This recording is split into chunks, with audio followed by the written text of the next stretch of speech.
Jeta e saj ishte një ëndër e mrekullueshme derisa një ditë diçka e ndaloi ato në mes.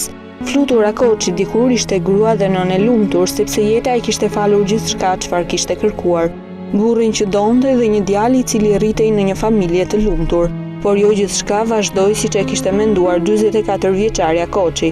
Tradhtia shkatërroi çdo ëndër të kësaj familjeje të vogël, planet e së cilës ishin të mëdha. Sot Flutura është person me aftësi të kufizuara. Shtrati është vendi ku ajo do ta kalojë pothuajse të gjithë pjesën e mbetur të jetës, ndërkohë që ngushëllimi i vetëm i saj është djali i saj Bajrami. Ja se si e shpjegon Flutura Koçi historinë e jetës së saj. Isha në moshën 25 vjeçe, kur u martova. 20 vjeçe kam qenë kur u fejova, kur u dashurova. Na lindi një djalë, jeta ishte mëse normale. Mbas disa vitesh martesë, u pa që burri im ndryshoi sjellje. Kisha shumë vështirë ta besoja që ai kishte zëvendësuar me një grua tjetër.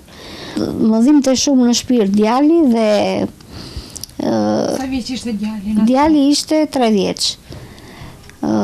Ishte ëngjëll, të cilin unë gjithmonë e kam vlerësuar dhe e vlerësoj dhe them është një ëngjëll që erdhi në jetën time. Unë një natë, shumë e tristuar, vajta në vizitë në shtëpinë e xhaxhait, në Laprak, dhe e pave të dishme bie nga balkoni nga kati 6, sonambël. Kështu ndryshoi jeta ime përgjithmonë. Jam e mbërthyer mas një karike me rrota, person me aftësi të kufizuar, prej 11 vjetësh. Por në këtë situatë nuk u gjonda vetëm, kisha njerëzit e familjes time, vllajin, motrat, dhe mbi të gjitha djalin tim që më mbështeste në çdo orë, në çdo minutë, dhe që vazhdon ta bëj dhe tani që është në moshën 80 vjeç.